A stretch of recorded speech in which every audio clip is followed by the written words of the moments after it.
Laura, I'm sure you remember Matt LaFleur saying right after they picked Golden that he FaceTimed Jordan Love, and Jordan Love joked that I've got to get that arm loosened up to throw those deep balls to Golden's 4.29-second speed. But in all seriousness, what the Packers love about Golden is his versatility. They think he's more than just a deep threat receiver. Now, I asked LaFleur today, as rookie minicamp started, if he's already started to put things into the offense for Golden, and he said, while he hasn't done that, he did during the evaluation process tell general manager Brian Gutekunst, this is how I envision using him. Obviously, Gutekunst must have liked what he heard because he went ahead and drafted him.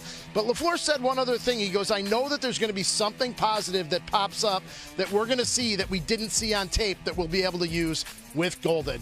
And he's going to start that process here at rookie minicamp when they hit the practice field tomorrow. Now, one note, Laura, about a veteran, the ongoing saga between the Packers and Jair Alexander. They're all pro cornerback. Is he going to play here? Is he going to get cut? Is he going to get traded? LaFleur did say that Alexander was not here this week for the voluntary in-person team activities.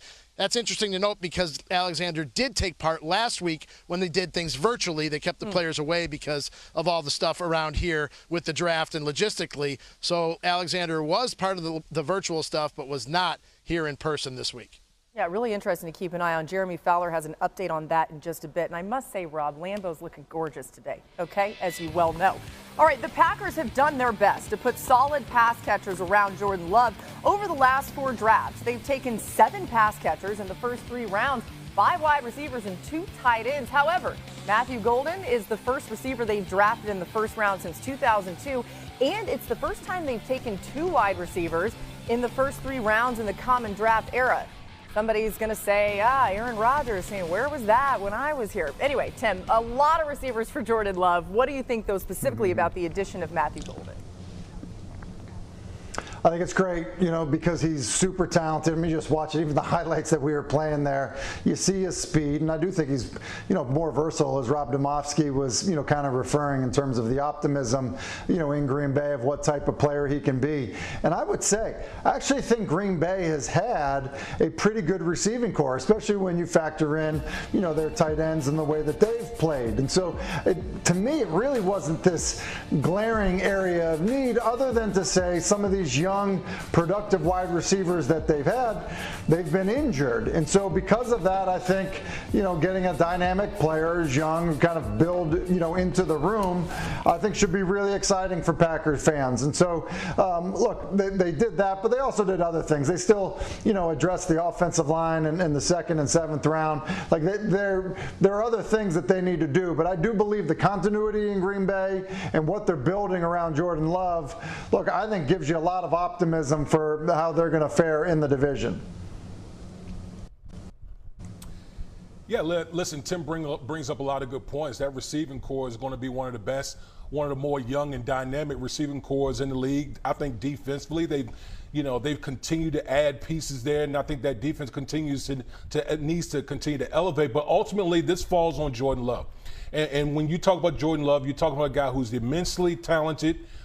Sometimes can be reckless with the football. And I think if Green Bay ultimately wants to go to where they want to go and vie for a championship and win that NFC North, I think Jordan Love has to play more consistently. No one has ever questioned the talent that he has, but he just needs to be more consistent. If he can do that with all the pieces that's surrounding Jordan Love, this Green Bay Packers team is as good as anyone.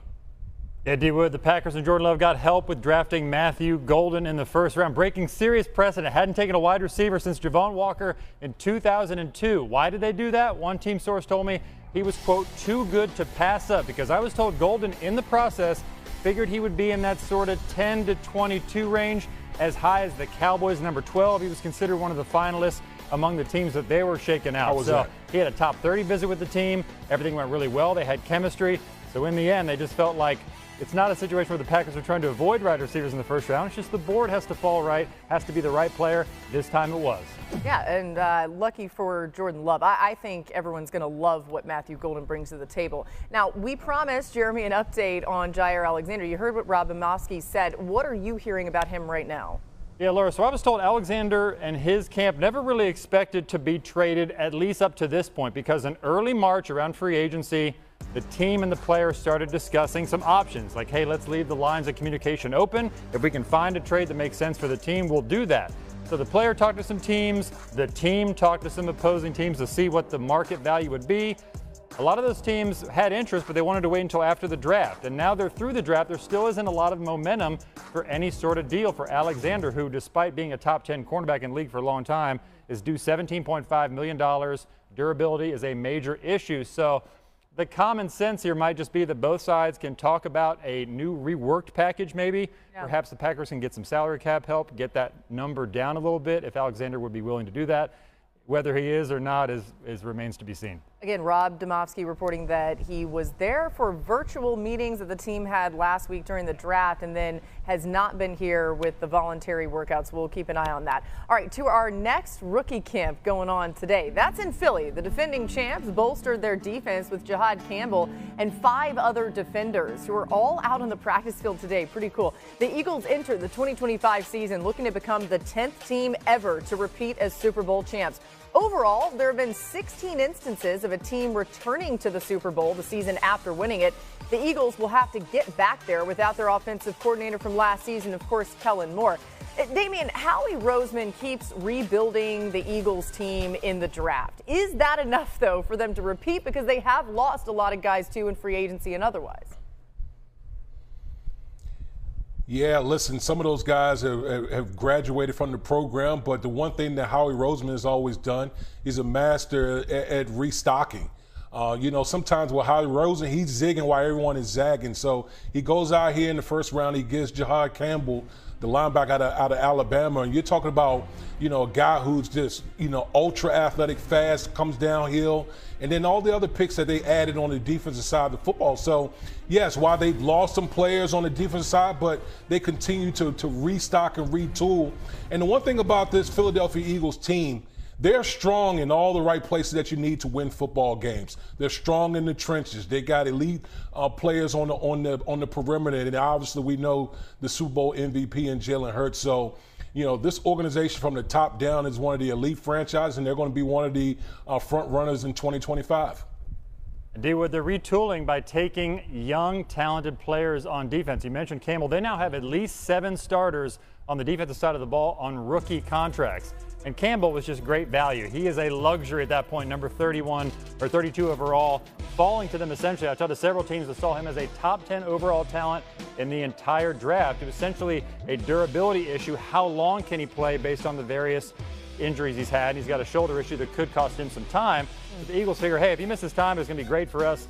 That is all good. But Howie Roseman is breaking precedent here. The Eagles had not drafted a true linebacker since 1979 in the first round. They had never done it, didn't prioritize the position, typically didn't pay those players a lot.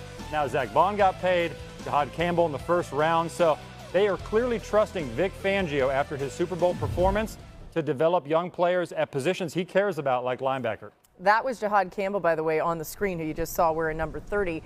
Tim, there's so many ways that it can go wrong for teams, right? We know how hard it is to even get to the Super Bowl. What's the biggest challenge as the Eagles try to repeat?